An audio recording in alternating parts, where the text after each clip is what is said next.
All right, good morning, guys. It's June, so moving on. I'm not going to keep talking about this because I have other things to do. Don't let people waste your time, resources, money. Move forward in life. There is a time to stop and give extra attention to friendships in life and build those friendships and move on with other people and build those friendships. But you can in your daily life move on and focus. So that's what you want to do. That's a huge resource for you as women to use your time wisely. It's an actual like number one thing I think with changing your life for the better. And where I mostly talk about the pro-life movement here and helping women to succeed in life, that time is your most precious thing in life, so protect it. So moving forward, I just want to talk about how my husband can't keep his job. So his buddy there talked about how I create conflict at work and I can't keep a job. Not true. Not true. I'm not somebody who creates conflict. I actually was told I was very reliable at my job, one of my cleaning jobs. Then from there, I worked at Volvo right across the street from my husband.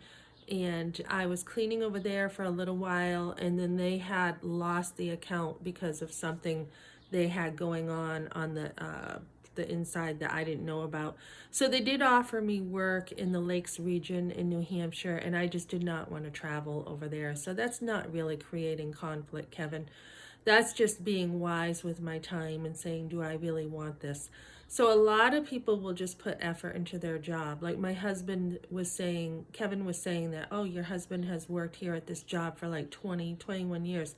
Yeah, a dead end job. Dead end. He makes 18 bucks an hour now after 21 years. Who makes that much money after 21 years? So I actually can pick up a job right now. Anybody can pick up a job pretty much over here with more money than that. And that's at starting base. So why would you stay in a dead end job? Lack of motivation, right? So my husband doesn't want to keep his job as a husband and as a father. Those jobs are more important than some dead end job. So my mindset has been I haven't really had to work because my husband didn't want me to, and I was so resourceful that I didn't really feel like I had to depend on my jobs. So then I had another job offer. That company actually appreciated me so much that I followed that boss to another company. So eventually they had, for the winter, didn't have work. So I was laid off there. Then I went into cleaning the banks and I was offered management over there. And adding it up and just being like, no, it's not worth the mileage on my car to go from bank to bank. That was just another decision I made. And I had the luxury of saying, what do I want for jobs? So I haven't really had to depend on jobs. It's mostly been like, let's just side hustle to get some extra money in if you want it. Because I had all the resources that I needed. So I didn't really have to work. I could go use those resources instead when my husband didn't want to pick up more work.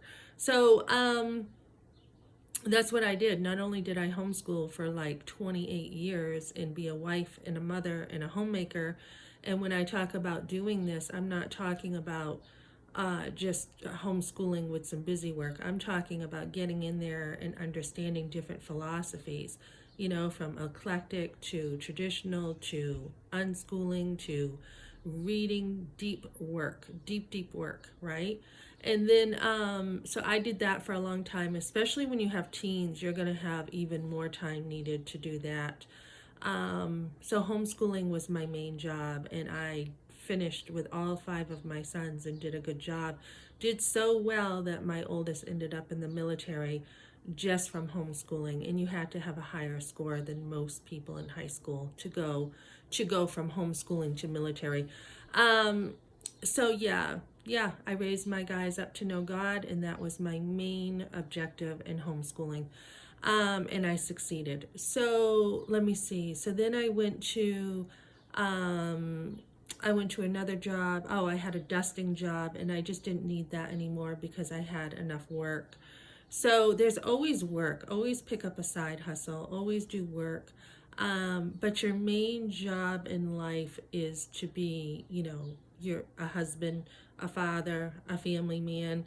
Um, my husband's failing at that right now.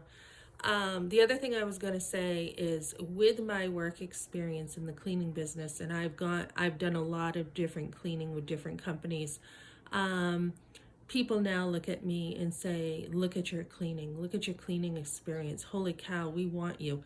So it's just a matter of mindset. Like I homeschooled the cleaning industry basically and said, well, let me try this company and then work there a little bit.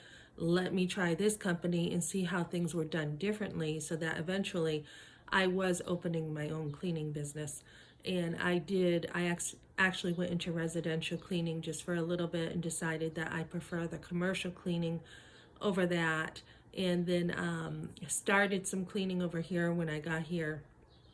And then I decided to go back into waitressing just to, improve my skills there, to get current with what's going on in the restaurant world, and just invest in myself again. So now I am going to be more dependent upon a job with my husband not wanting to keep his job and keep his word. But that's not an issue. I have time now, more time because I'm done homeschooling. My kids are older, so I have the time to invest more. So I love to work. I think it's fun. My husband has a job he absolutely hates, complains about it every single day. People like this who will not improve their life are just going nowhere in life. I actually did a resume for him and tried to help him. I'm like, look, there's this place in Bow you could go to. They detail cars. That would be an awesome job for you. I don't know if that's creating conflict, Kevin. We have, all these places in Laconia you could go to. You don't want to stay in a dead end job because what's happening is the company's just using you. And that's exactly what happened. We had a company just not willing to invest in its employees, and I had to pick up that side of it because he would not go to a job that would be more motivating and advance his career because he could be really good. He could be extremely good at what he does. I mean, even better than he is, but he won't improve himself. And so I had to pick up the slack with making sure we had enough money with a bunch of resources. So when your husband's not a go-getter and doesn't want to invest in himself, he's only got himself to blame. Honestly, that's all he's got to blame because he's exactly where he is. Everyone is exactly where they are. If I want to make more money, I can make more money. It's right there. It's right under your nose. Nobody has an excuse. So now talking back to women, if you feel like you cannot afford children, find a way. There's no excuse for abortion. There's never an excuse. And this is part of growing up and being a mother, is making sure that you are doing everything you can, all resources available to take care of your family the best you can. And whether you homeschool to save money, whether you send your kids to school and use the public school system as my parents did to save you time and money and just say, here you go, you can go to school and learn things, kind of the hard way in life. That's kind of how you can do it too. And, you go after what you want in life. I wanted to homeschool, so work was not the main priority in my life at that time. Now it is. Now it is, and I enjoy my work. So that's what I got for you now, guys.